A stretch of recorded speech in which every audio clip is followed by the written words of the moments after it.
están por llegar y están porque alguien las descubra y las descubra de una manera positiva. Quedamos ahí abiertos para el diálogo. Gracias, José Manuel.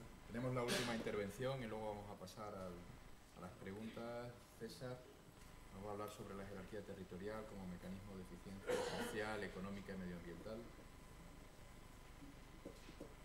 Como él maneja el ordenador, pues...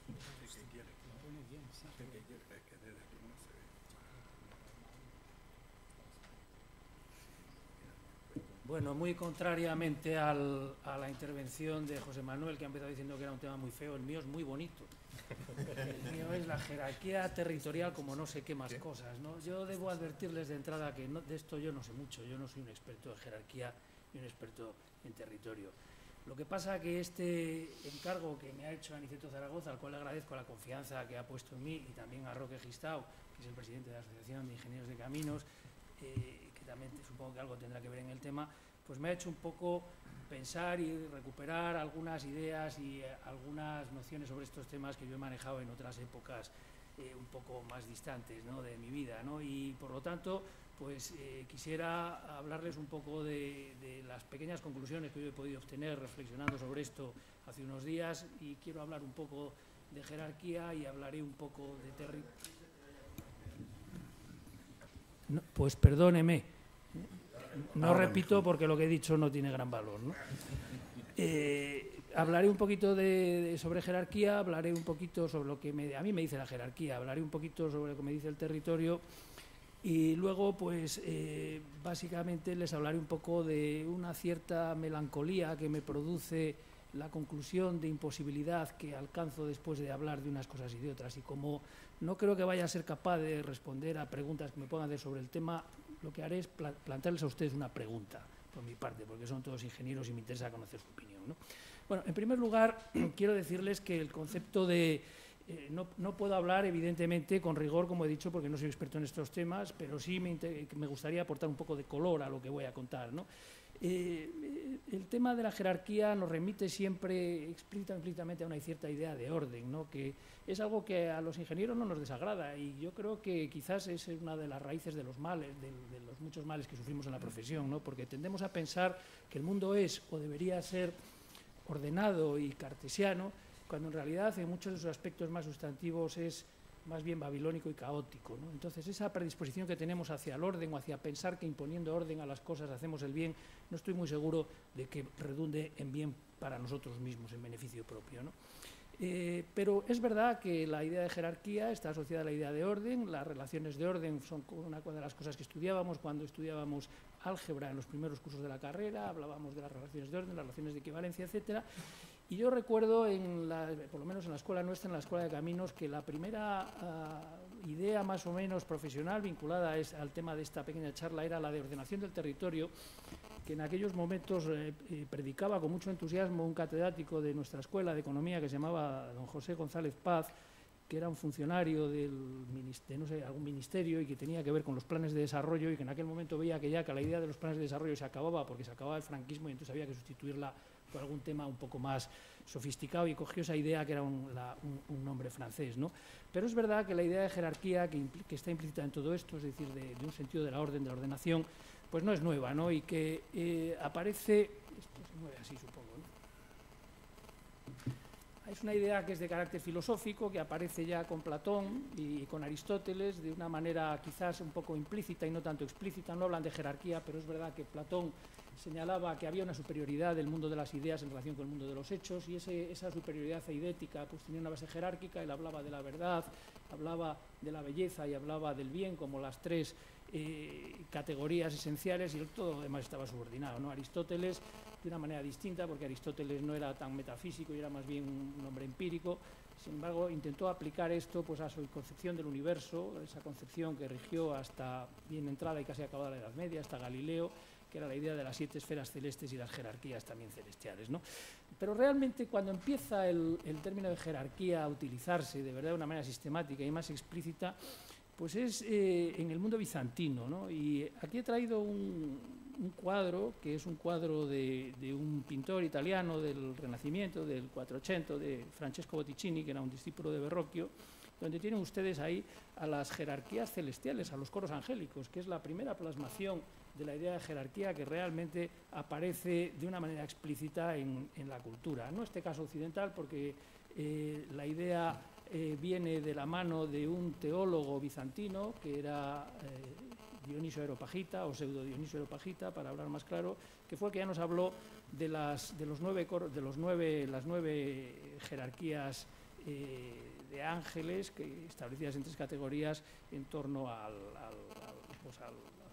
los fenómenos de la Iglesia, no al fenómeno teológico, ¿no? Es decir, que aquí hay una idea pues, de jerarquía asociada, en este caso, más a lo metafísico que a lo puramente físico. Es decir, esto no tiene que ver mucho con el territorio, ¿no? Pero sí es interesante, y en ese sentido, por eso he querido completar, antes de entrar en temas territoriales, esta pequeña reflexión sobre la jerarquía, por su vinculación con esas ideas metafísicas o esas ideas teológicas, con otra figura que fue muy importante en asentar o en acercar ya la idea de jerarquía no a categorías de seres angélicos, sino de los seres reales, ¿no? Que era Santo Tomás de Aquino. Precisamente este cuadro, que es un cuadro muy bonito de Zurbarán, que refleja la apoteosis, es decir, la subida al cielo de Santo Tomás de Aquino, nos muestra una cosa que es muy recurrente en casi todas las obras artísticas que realizó la Iglesia o encomendadas por la Iglesia, que es como siempre hay una idea de jerarquía bastante explícita en todo ello. Fíjense ustedes aquí como, por ejemplo, tenemos en el centro a Santo Tomás, ya en este caso subido al cielo, rodeado, suponemos, o supongo yo, de los padres de la Iglesia, de San Agustín, de San Ambrosio de Milán y de posiblemente San Jerónimo. Arriba pues están ya los santos y está el Espíritu Santo que encarna la deidad, y por debajo pues está, bueno, el común de los clérigos rezando, y está el poder temporal, está el emperador, que, bueno, tiene potestas pero no tiene autoritas, porque la autoritas pues evidentemente es un nivel jerárquico superior, y refleja un poco aquella idea de San Agustín que él expresaba en la ciudad de Dios, en la Civitas Dei, diciendo que evidentemente la ciudad de los cristianos es evidentemente superior, es decir, desde la ciudad de la fe es superior a la ciudad civil, ¿no? Bueno, esto es simplemente una manera de recordar que esa idea de la jerarquía no es una idea que sea inocente y que aparezca exclusivamente en lo que es la configuración del mundo físico. Yendo al territorio, porque hay que enlazar las dos cosas, me ha parecido interesante traer aquí una imagen que a mí me gusta, es una iluminación que aparece en un breviario de la reina Isabel la Católica, es un breviario que tenía la reina. Esto es una obra pues posiblemente de algún pintor flamenco. El breviario tiene muchas ilustraciones. Este breviario estaba en España, estaba en el Escorial, lo rapiñaron las tropas francesas como algunas otras cosas en su momento, lo desapareció por lo tanto y acabó, como a veces acaban todas estas cosas que han sido rapiñadas, en el Reino Unido, en este caso en el Museo Británico, ¿no? En el British Museum.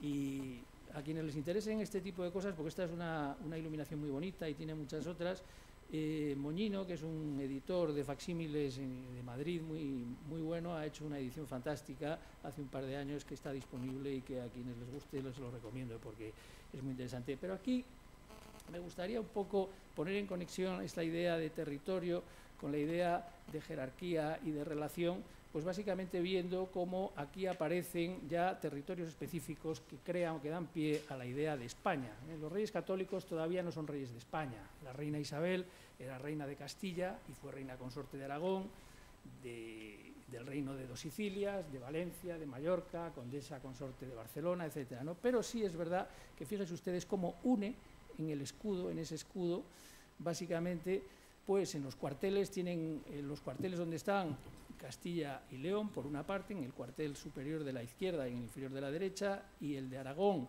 y el reino de las dos Sicilias en los otros, en el superior de la derecha y en el inferior de la izquierda, ¿no?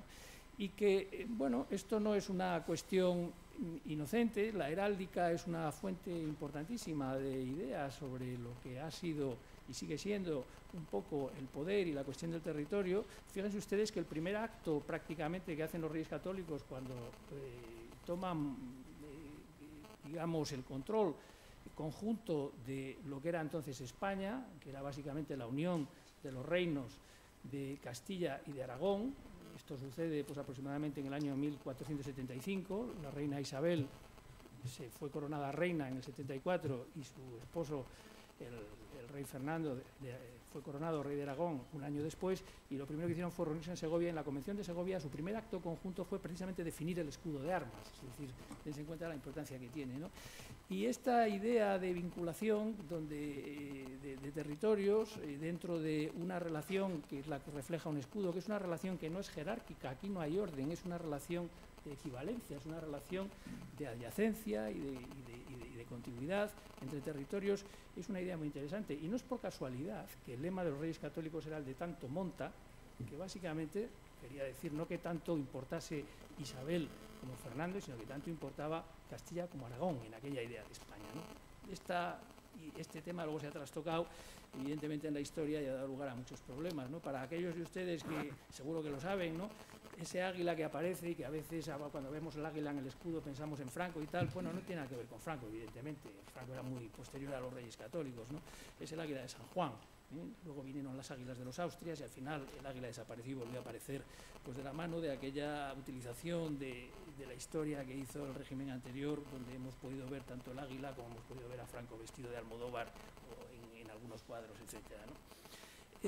Bueno, esto es evidentemente una manera de pensar que en la jerarquía está asociada en el territorio pues de una manera muy directa al poder, más que acciones físicas que podamos de llevar a cabo generalmente por encomienda los ingenieros, ¿no?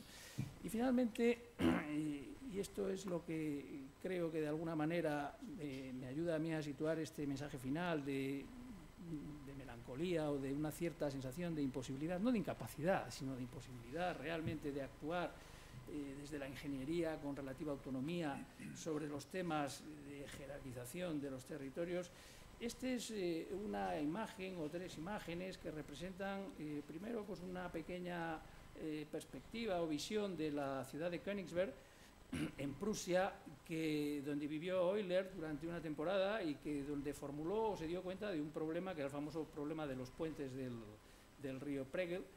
Como todos estos lo habrán estudiado ustedes, igual que lo estudiamos nosotros en la escuela, pues no hace falta que entremos en ello, pero simplemente recordar que Euler demostró en esa memoria que tiene ese título tan largo, Solution Problematis, no sé qué y no sé cuál, que presentó en el año 1736 la imposibilidad de resolver matemáticamente el problema de saber si se puede encontrar un camino hamiltoniano, es decir, básicamente que cruce los 7 puentes sin repetir ninguno